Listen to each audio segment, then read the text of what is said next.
anyway, and you see there's mortars everywhere. There's corn culture, there's mortars, there's Ontario, I mean all the way up. And you just burn a hole in the top of a fallen log, and you got a corn mortar to use for a few weeks or a month, you know. So they're mostly vertical, but horizontal ones existed.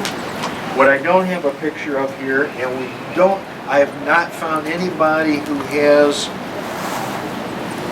any culture bearer teachings on it. There are in collections, Potawatomi only, some unique little mortars, or probably inside the lodge, that are almost like carved out of a solid short log, and they're almost like a very heavy box. Imagine you got a block of wood about like a railroad tie, you know, about 10 inches, about 9-10 inches wide, about 6-7 inches tall, and about a foot long, and you hollow that out, but with a tool, so it's like a sloping wall, a sloping wall, a sloping wall, a sloping wall, and then you're pounding your corn down in the middle. And they have carved into them extended ears for you to grip and grab hold of. As far as I know, and there's a few of them in collections, they're all Potawatomi. I've never heard why those were made or where they were used. That'd be interesting if somebody ever got a teaching on that, if they'd make pains to share that among the three fires, so people finally know what those mortars were like. The Smithsonian has some. They're on display down with some Miami materials in Indianapolis right now, those mortars, but I don't have them here. But nonetheless, the temporary horizontal mortar at the campsites, but they're mostly village mortars, and the people who did more farming than hunting, like the Cherokee and Iroquois, have these huge diameter black gum mortars, where that would be actually on the small end of a big village mortar down south or out in Iroquois or among the Cherokees. And again, all the Great Lakes mortars I've ever seen anywhere recorded or in collections are all these smaller ones. They're about 2 feet tall, maybe 26, maybe 22 inches high, but basically about 2 feet. And they're all about, 8.5 to maybe 10.5 inches in diameter, so not very big. And there's little written, but most of what few references there are is most of the mortars were at least 8 inches deep and maybe 11 inches deep. So when I make mortars today, I shoot for about 8, at least 8.5, because by the time when I rough them out with power tools, because I want to, after we burn, I know we're going to go deeper, so I like to end up with at least 8, preferably around 9 inches, which gives us a lot of wear left. So I'm basically shooting for a 9-inch deep mortar.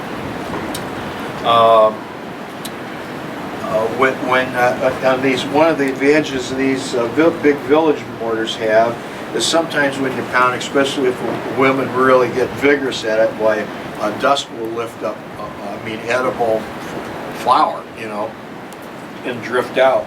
But on these big mortars, it will tend to fall back in. And like the Cherokees, on their mortars, they're so big, they actually first burn like a dish, like a very shallow dish shape in the top of the log, and then they burn the deep pounding the central hole. And so all that flour falls up in that dish area, and then they can sweep it back in, into the interior. Some people would say they'd even dampen areas they didn't want burned, although I find you generally don't have to do that. Maybe you might protect the outer diameter perimeter. And once you get down a little deeper, you can't get oxygen to the coals, so we'll start using blowpipes. And of all I do tons of reading, but and there's almost nothing written on making corn mortars, but there are a couple of good paragraphs on that. But nobody's ever described what the blowpipes were. And like these people are using horsetail, like the Indian sandpaper. Some people think it's something called Joe Pye weed, which is hollow, because a lot of the big weeds actually have blockages in them. So there's only a few things that are clear all the way through. It could well be, possibly be elder, like grew all through most of the eastern U.S. And the Iroquois even made blowguns out of elder. So it could be elder, could be horsetail weed, could be Joe Pye weed, don't know, okay?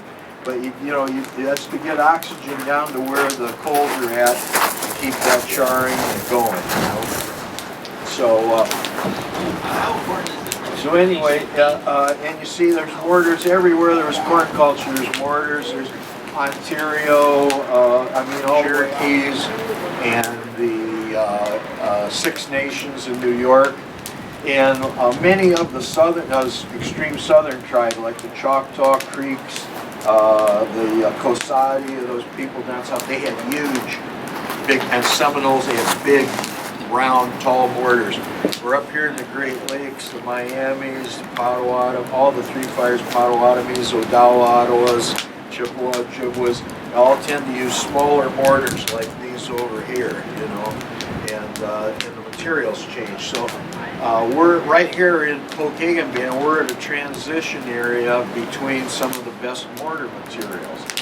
If you analyze what tree species they were using, it's either a species that had a good ratio of how much the circumference contracts when it dries. Because you don't want cracks. You throw all this work to make this mortar, you don't want this big pie-shaped crack where all the flour's gonna fall out and get stuck, So the species are either ones where the way its circumference shrinks and the way its diameter shrinks about the same. The outside of the building shrinks more than the inside, it's going to open up in a big crack like you've seen in firewood piles already, And it turns out that the best wood for that is what was cut on Pokagon Bend just yesterday, and that's this yellow birch. Now both those logs on the mortars on Botagonans on the left are yellow birch, just the one the curlicues have been rubbed off from driving around in my trunk for months, hauling it here and there, okay? So yellow birch is great because it's very hard. It's harder than the other 4 or 5 mortar species, wood species. It's twice as hard as anything else, and it has this great shrink ratio. The other ones that were used would be like the best, probably more mortars were made out of black gum.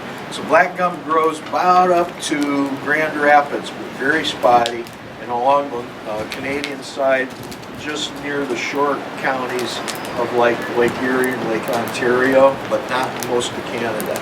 And so it's mostly a southern tree, and up here it exists, but it's kind of rare. A lot of loggers don't even know what it is. They hardly ever run into it, But its beauty, black gum, is that it is inherently crack resistant. I've had wheels of that stuff sitting out in the bright sunlight, slabs cut off the end, July, August, been out for 3 years, not a crack in it. And its wood is so intertangled that you cannot split it with a hydraulic log splitter. It just turns, all of a sudden bursts into a pile of fibers. It almost looks like insulation in a house. And so you never get a chunk of firewood out of it. Log splitter, pow, finally blows up with all those fibers. So the stuff won't split because of all that intertangling.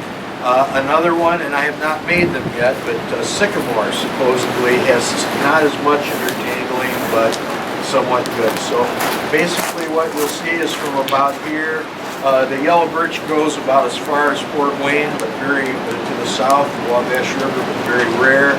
But as you go north, there's more and more, like the UP is full of it. This property has yellow birch on it. But again, this is about the more southerly end of yellow birch, and it's the more northerly end of black gum. And of course, sycamores all around. I have heard of elm has some intertangling, and I have heard of people using elm, but I really only had it confirmed yesterday when Steve, one of the Mohawk elders, was here, and he has successfully made mortars out of elm. I have not done that yet myself. Elm's another one of these woods. It will split, but with great difficulty. So not quite as intertangled as black gum, but nonetheless a good wood. So that's pretty much what we see. So now that's what these big mortars. A lot of these people that had big mortars were more agricultural dependent. out here in the western Great Lakes, Miami's and all that, they had sort of semi-permanent villages. They spent a lot of the year away. The Potawatomis did too. Spent a lot of the year away, either in the prairies and hunting groups or out in the winter on your own clan regional hunting grounds, you know, before you regathered at a gardening and main village. So you work with green wood, fresh out of the woods, and to get the burning going, you got to get air to those coals so that they're hot enough they dry and char their way into the wood. And what the guy started using was an air compressor instead of blowing on it for 4 days. You're exhausted, you know. Why we use an air compressor and a long, you can see a long wand, a metal wand on the end of that. And that's really effective. It works really fast. The way the technique goes is the coals burn some of the damp wood nearby, gets dried and burned and turned to char. That char starts to protect the rest of the wood. So you got to stop, dump out the mortar, dump the live coals out, and with a in the old days probably with a clamshell, but today what works really good is a big commercial kitchen spoon. Like I get these old ones from probably 1900. They're forged steel. You find them a lot in antique malls, and they have farmer stuff. Because a lot of ones you buy now are kind of junky or flimsy. You do it with bend the handle. These you could probably be in a street fight with one of those. So anyway, the idea is you burn and char a little bit, dump it, and scrape. Back up, coals in, air, burn a little more, and I mean you do that over and over and over as you go down deeper. But so it took these guys, in the old days, again, it would be about 4 days. With this technique, it took the guys about 6 hours to burn their way down. And that's probably why there not many are made now. But now we got power tools, and I got interested in this. Eric Bostein, who you guys have probably seen in some other classes, very talented bushcraft guy, good friend, very close friend to Kevin Finney's. He had done it by drilling holes. I told him I want to make a mortar. This was about 4 years ago when I started making these. I've taken the process really a lot further because we can make a good mortar that you can't tell apart from one 100 years old with power tools in just a couple hours, 2 or 3 hours, and you're done. But the stages along the way, as Eric said, hey, I've done it by drilling lots of holes, and because a lot of the wood's gone and there's more air around, you can burn down faster. We did this one yesterday. I'm going to do it today the dangerous way, okay? But the safe way is to use, which we did yesterday, that one that has the curlicues. It took me maybe a half an hour to an hour, about a half an hour of drilling, and about 3 hours of burning, or about 3.5 hours of burning. But and we did that by using a big electric drill that you can get cheap at like Harbor Freight. Actually, my electric drill, I think, is still in the car. And a set of these big bits that have a single spiral on them as they eject the shavings. And you know, you only want to drill down about 7 inches or so. You start in a small circle because the thing, as you burn, things get wide as well as deep. You don't want to burn out your wall. So I only burn about maybe a 4.5 inch diameter circle. I mean drill, a 4.5 diameter circle. Drill down, and you know, if you can chisel some of it away, do that. If you can wallow the drill while it's running, and get anything to get some of the wood out of there. And then we start. Hey, guy, I haven't seen you for a while.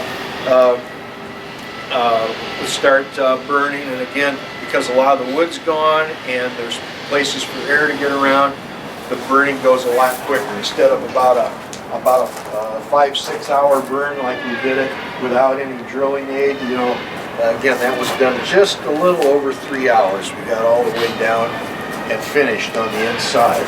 Okay. Now, what I did after that, because the first time I did it, if your drill bogs down, you know, you're going to burn it up. If you hear that thing start to labor, because all electric motors like to run fast. If they're not running fast, the fans aren't cooling them, And when they run slow, they eat more electricity. More electricity is allowed in. So it's just like you had a little cube heater. If all of a sudden you let more electricity in, it's going to throw out more heat. But he's, I think the family name used to be Odala. It's probably annuity roll white guy stuff because, I mean, he is an Odala. He's an Ottawa guy. He grew up in around Fashabi Town, up in Upper Michigan, Upper Lower Peninsula. And Buddy was lucky in that I don't know what the family situation was, but he ended up, he's elderly and has his health issues right now. But he was at the food summit at Gun Lake about, I guess it's probably 4 years ago, kind of. But Buddy was raised by his grandmother a lot of the time and fed by his grandmother. And his grandmother never grew up the old ways. She was one of these remarkable people that lived to be like 100 years old. She was born in 1857. Never gave up the old ways. Buddy was fed out of a mortar. That mortar on the left that we just burned yesterday, although his was, that's a little crooked log, but his was, his grandmother's was very much that shape. He brought his grandmother's mortar and he brought his grandmother's pestle. And he was kind enough to let me, I used to be a technical guy, a tool and die maker, and then later an engineering manager.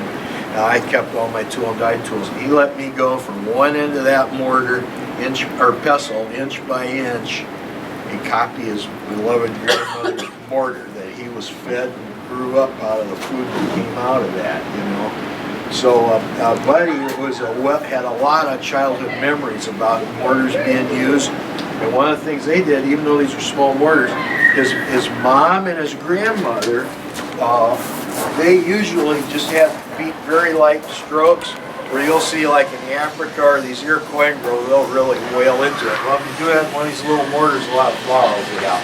But it turns out that Buddy remembers that his mom and grandmother would take a deer hide and wrap it and dampen it, so they have a wet deer hide, and they just fold it around like a wrap skirt around the handles here and lash it on, so they'd have that damp hide there, and then they pound away and that'd deflect a lot of that dust right back into the mortar, so you kept more of your flour that way, you know.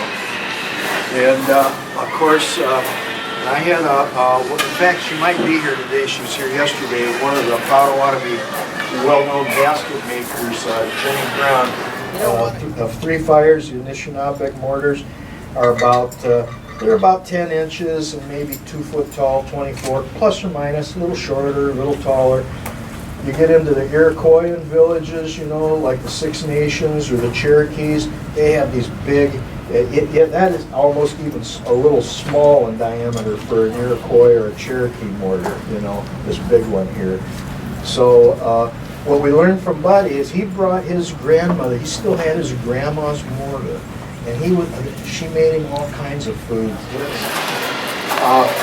Right at this, this is a Seneca lady, but you can see there she's got a coarse meal sifter, and she's got a fine flour sifter there, and then a corn wash basket back there for washing hulled corn after it's been light treated, you know.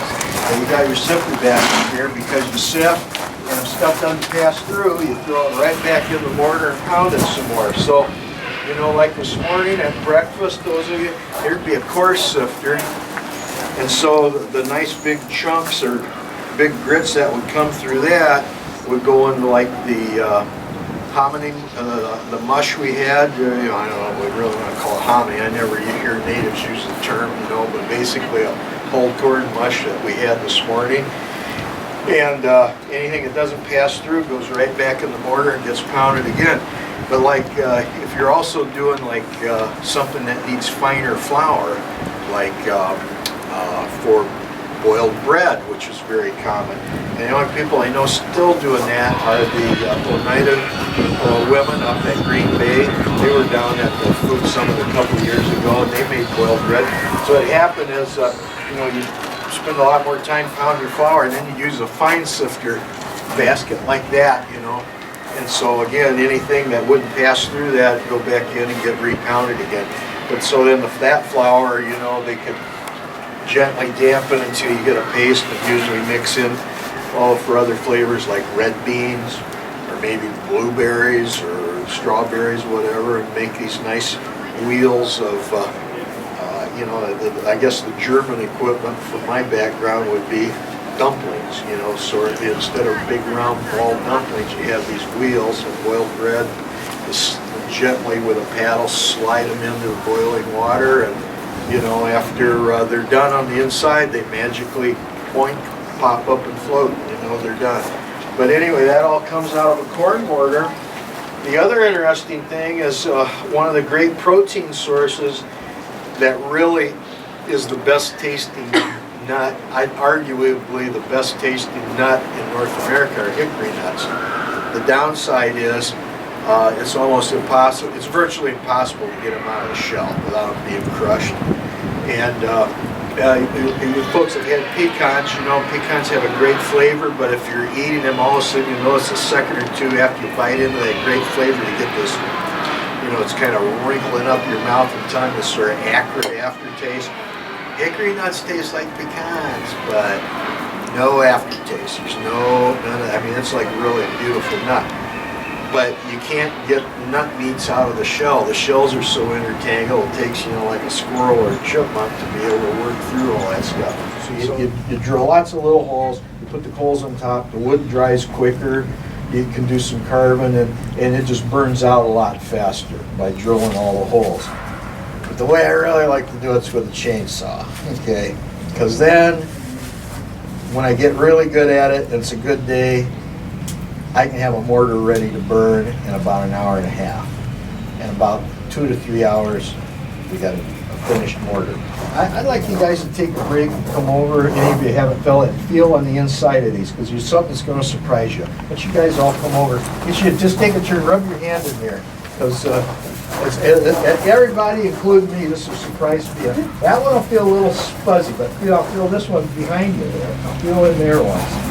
Oh, that was tough. You know how much sanding I did on that? None. That is fire. Fire does it. Reach over, Esther, feel that one to your left. The one that you just felt, the big one's fuzzed up a little bit from sitting around, but feel that one there, that yellow birch one. Because it's like feelings believing, eh? That's never been sanded with any kind of sand. That's just fire and straight. I'm just astonished. And you got to think, when I started, that bore was just like jagged saw teeth with chopped chainsaw marks or lots of half rounds from drilled holes.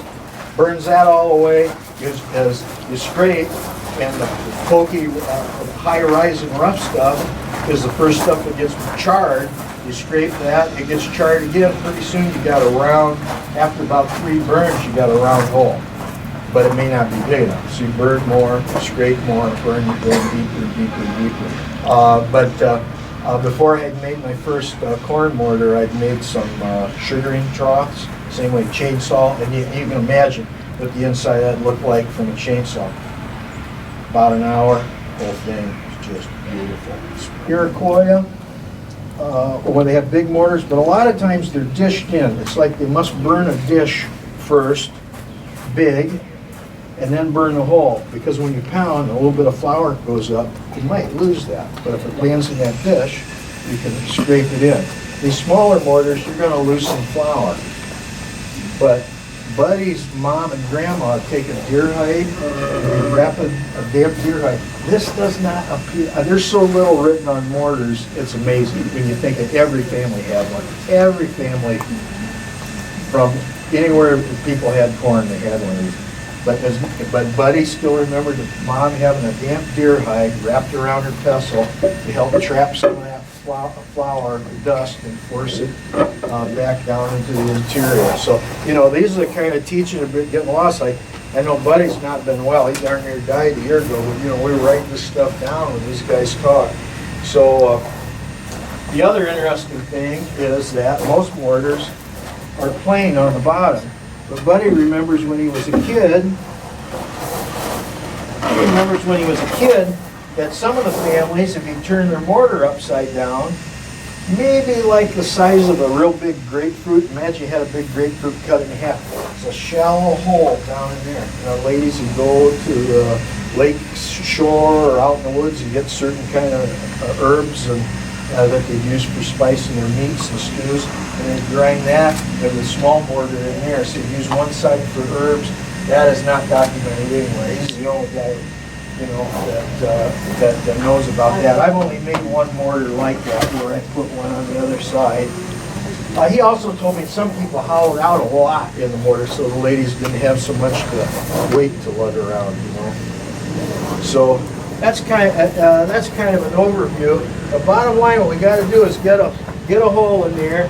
You get fire going. The fire gets starved for air, so somehow you got to get good air down in there. It really goes fast. Here we're doing it with an air compressor and a long steel wand to stick it in there. I since have found out I normally just used a weed burner. It's not quite as elegant, but it works, you know. And so I don't use any of this old method. But when you're doing this method, where you're throwing air down in there, and you're doing the same thing, you burn, stop, dump out the stuff straight, load it up, throw some coals back in, air again. If it's a dark day, you will see coming out of these mortars a blue flame that tall. You wouldn't think so. I mean, it almost sounds like a jet engine. It's almost alarming. See this big tongue of blue coming right up and out. When you use a weed burner, it's oxygen starved, so usually you got a yellow fire, you know, going. So that's kind of an overview, and I'm going to be here all the way through all day Saturday and working away. I just got set up. We just got power a few minutes ago, so I'm really, in that way, I'm running a little bit behind. What else would be in there? Besides that, you know, besides these vertical mortars, when folks would be out, I suppose, at hunting camps or going to get annuities, but like this actually is a painting done about 1830 of the ancestors of Pokagon Band. They've lived down from here and down into the Wabash River. This was done down in that area. But you can see they've gone someplace to get their annuity, and there's a fallen log, and you just burn a hole in the side of it, and go out the woods and maybe hack down a hickory or an ironwood or something and make a temporary pestle out of it. And I've actually found these, a couple of these, I found 3 now, these one-ended pestles, people not knowing what they were, in antique malls in this area through here already. But most pestles are double-ended.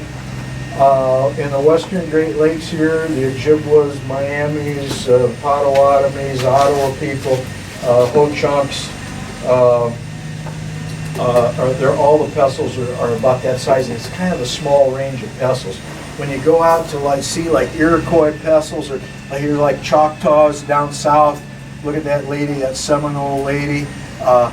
Here, Cosati people down in Louisiana, they're huge. You get these huge, big, village-sized pestles, so things really happen. But I say around here, it's mostly small ones. There's one type of mortar that's kind of a mystery.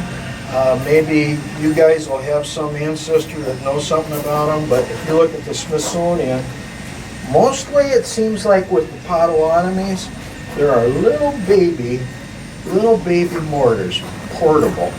Imagine you had like a rectangle, imagine almost like the size of a railroad tie, about this, you look at the end, about this big square and about that long. So it's, so you got this rectangle, but on the sides are a couple of tongues coming out that you can grip. And they've chiseled that, or maybe burned it. It looks like chisel work. Flat side, so it's like this trap, like a Mayan pyramid turned upside down. That's what the cavity looks like. And we don't know. I mean, one guy suggested the way those handles are shaped, they're trapezoids.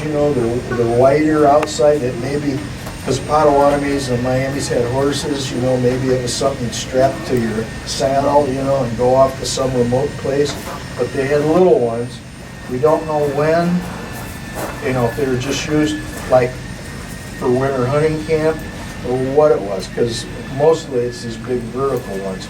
But there's the Milwaukee Public Museum's got several, the Smithsonian's got several, and this was all, you know, 3-fires, these little mortars. But the predominant mortar in 3-fires in the Great Lakes would be these small, about, you know, 9-10 incher, about 2 foot tall. Big mortars down south. In fact, here, this, you can see how much bigger this was. This is a Seneca woman over in western New York. That's no doubt that's probably a black gum mortar there. You know, that one I brought is about that diameter. That thing's probably almost 20 inches. Where this one I got here is maybe, you know, about 14. You know, so they have really huge mortars. And you can tell those Iroquois mortars too. They have they're not as tall as the ones down south, but they're massive. The bulbous parts, they're about that big, you know, so they're pretty heavy pestles to pound stuff out. But you can see she's got all her gear here. She's pounding. There's one thing, I don't think it made it into my car because I came from Cincinnati. I didn't get home till darn near midnight last night, and I was loading frantically this morning. Another thing, like Buddy gave us all this cool information on mortars and watched them being used for real, for daily food.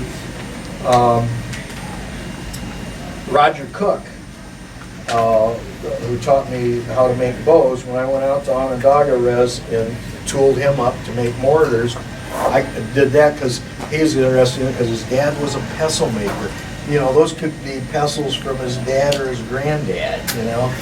And one thing Roger, when I visited, I got home, and the mail come a package, and it looked, I thought he carved me a canoe cup. I don't know if you guys have seen these little wooden cups that they claim that people dip up and have a drink. You know, just a little shallow cup. Except this one was really shallow. I said, Roger, cool, but what is it? And he says, oh, I used to see them all the time when I was a kid. It's a mortar scoop. Maybe years ago, the ladies used clamshells. I don't know. But Roger said when he was a young... Roger's not that old. I don't know. Roger's maybe 50. I don't know how old he is. I've never asked him. But so here's this... did I get a picture of one of those in there? I don't think I got a picture in there. And I don't, sorry gang, I don't think I got one, brought one, but you know, they're only about that shallow, and they're about that big around. A little bigger than, like if you saw a pear, wow, that'd be pretty good. A big pear in the grocery store, you cup it out, you know, and that's a mortar scoop. The only guy, you look at any of the writings, any of the museum collections, nobody's ever heard of a mortar scoop. They used them out there, and then about a month ago, I'm looking on the internet, and there's a little antique store all the way out in Iowa that says they've got this item. I thought I was looking at a canoe cup, and the tag on it said it was a mortar scoop. I looked it up on the web. They're like 5 miles from the Meskwaki settlement, from the Sauk and Fox settlement. So there's Rogers people all the way out near the Atlantic shore. There's Meskwaki's all the way out there. It's the only time I ever saw anybody write down the word mortar scoop. So, you know, nobody's got them. Nobody knows about them. I see stuff in collections now that are called canoe cups or dishes. They're almost certainly mortar scoops, you know. So it's a lost art, you know. But they're easy to make because they're just made out of some kind of soft white wood like basswood or whatever you want to make them out of. It's fancy enough. But Roger said in his little community, he said, if you go visit people, every kitchen there'd be a mortar scoop hanging on the wall. And he said a lot of the old people, you know, you're out to play and you hear tonk, tonk, tonk, the ladies, you know, pounding away, getting ready to make breakfast, you know. So that's kind of an overview of it. You guys can come and go as you will. I'm going to get a log out, and like I say, the first one I'm going to do is I'm going to drill it. So I'm going to be at it for, you know, probably 6 hours or more, you know, working my way down on one. And then, let's see, we're at Thursday, Friday. Tomorrow I'll probably start in doing chainsaws on them. But that chainsaw is dangerous. If anybody wants to really get hooked on it, wants to start making mortars for the community, You probably ought to. Well, either way, you can do it. You can do it with, you know, if you're just doing a few for your family, the drill works great, and nobody.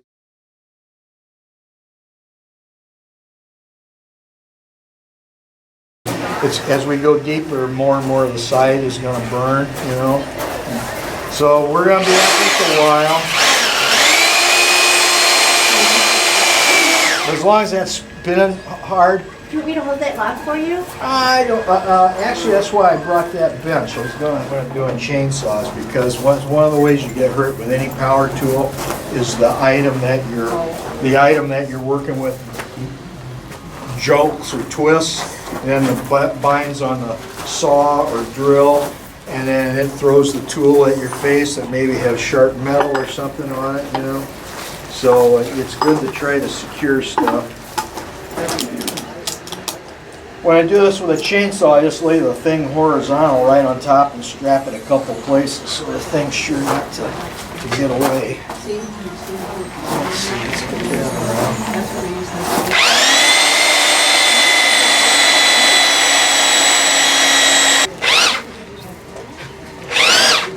The smoker? Oh, I don't know, it's just directed to the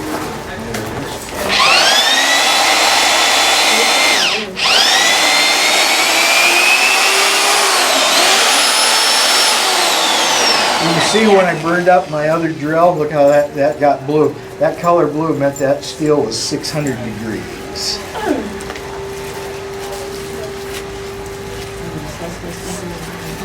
When it's that color, that purple, that's about 500.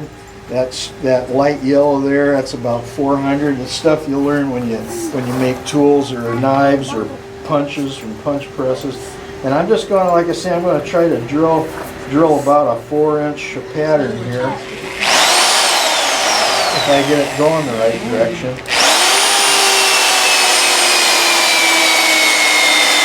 That loading down, don't like that.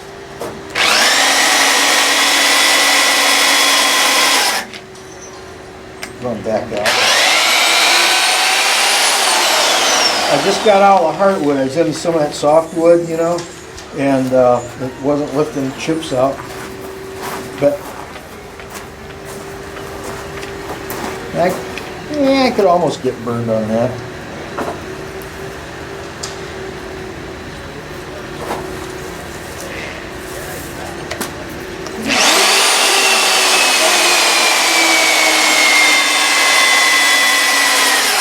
That's how you want to stop, because there's something about motors. When they spin, they're putting out a magnetic field.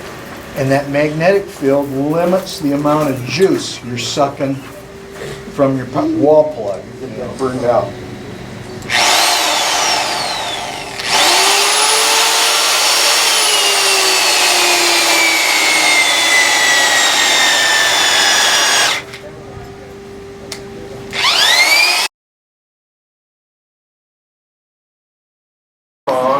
And when the tip of the saw gets buried in the wood, you can start to erect it.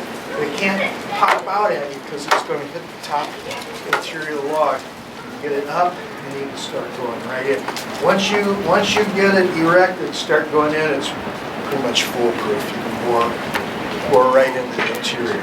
But you cannot just go in. You will have the saw fly up at you. So it's always like very low, start in, get that tip buried in deep, rotate it up. And we're going to start here and let that tip drop in.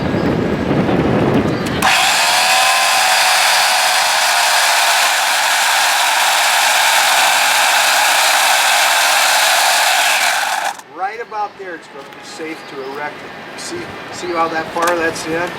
So now it can't really pop up and out at me. It's going to hit that upper wall if it tries to. Let's try.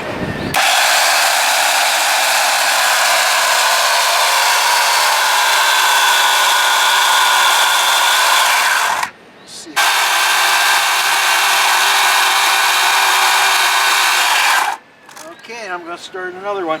Now, this is a brand new saw, $50 saw from Harbor Freight, and I've done lots of botagens just with one $50 saw, so they're almost throwaways. And you buy, a lot of times you buy a chain in the in the store replacement chain, they're like,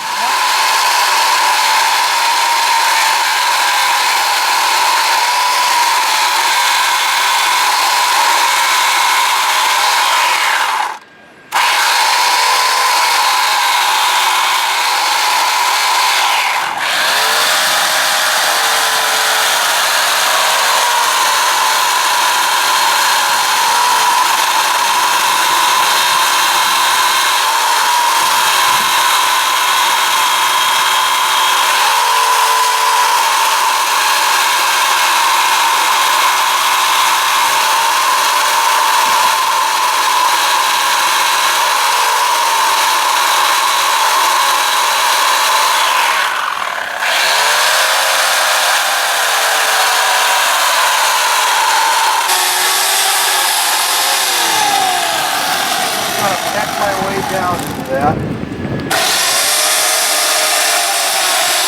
Now where I'm at, I've been really bracing myself so it wouldn't want to pop over at me, but now look at that, that guard's holding it there. I will just be able to go chunk, chunk, and start. It's got support for the saw.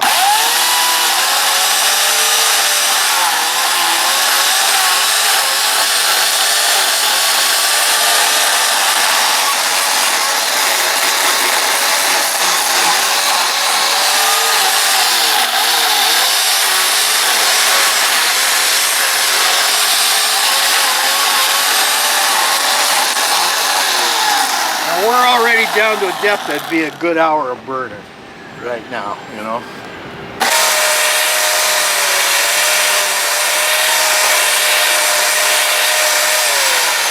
Why don't you guys one at a time see what I'm doing? Because you can see what this bar, once you come up here, you can see what this bar does for me. It allows me to safely rotate, and with high control, I can cock and laugh that.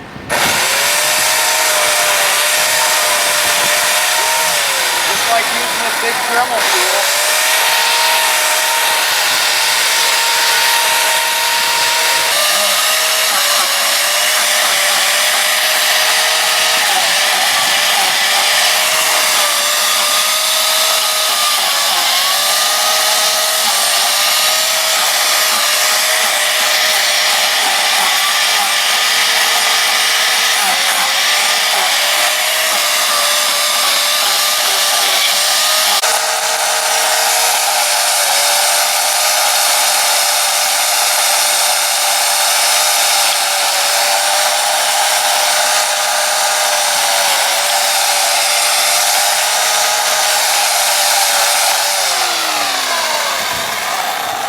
To get a big piece of aluminum, you know, big angle, and a washers underneath.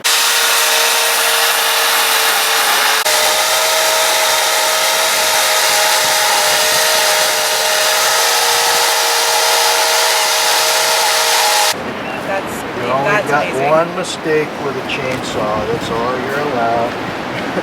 And then it's no more mortar making for you. Is the chainsaw quicker than the drill? Is that why you do it this way? Yeah, getting all that out. Cheaper an air compressor. With the air compressor, although it just does, we'd have a flame jumping a foot to 2 foot higher out of this thing with the air compressor. But you spend all your time fighting the controls to try to minimize the amount of air going in, because it gives you way more air than you really want. So is that just one of those blowers that you use for like shrink wrap and stuff? Yeah, this is about an $18 blower at Harbor Freight. For like shrink wrap? Yep, now we're cooking. And your weed burner is it too hard to handle to use a weed burner in there? No, when the mouth is bigger, like that's about this big or a little bigger, the weed burner works pretty good. But I actually like this better so far because it looks like it's giving me better control than the weed burner gives me. And it's not on propane.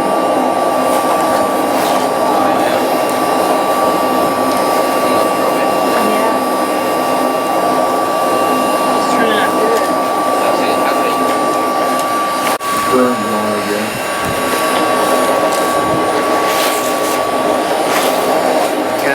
It sounds means progress. That roar. And I'm telling you, the air compressor, I wouldn't say it's deafening, but it's like like that. It was bad. If you want to see it, we'll fire up that little one and do that, but we'd already have blue flame hopping out the top of that thing instead of being way down low. It's burning pretty quick though, just like it is. Buses and little school buses, so you know when the kids are fooling with the escape windows and the escape doors, that sort of thing. You hear that noise starting to Yes. change? Yeah. We're getting inside hot. I really ought to throw some more coals in there.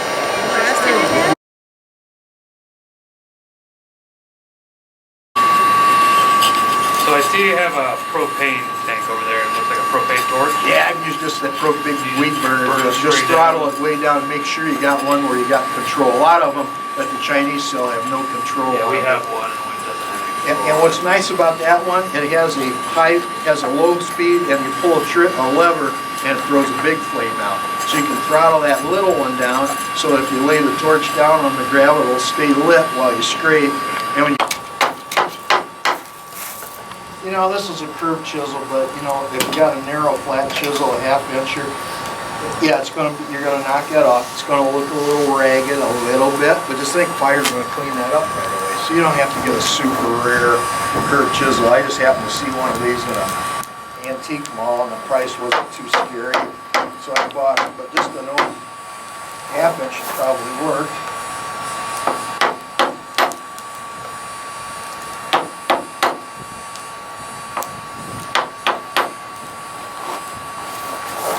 That hole big enough, I can stick my sealer down in there. That's the spirit. Back to Talk about get that food off there. hell yeah.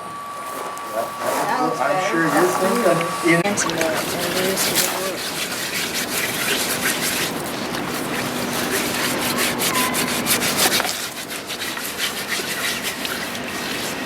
You don't want that noise, you got that wood. Cut me to the quick. Now I'm gonna sulk for the rest of the day now. You've been telling us all these You know we men have fragile egos. And even a boy man like me has a fragile ego. Those were some good tells he was telling us. You know what? We might be about done, depending on my. Except I want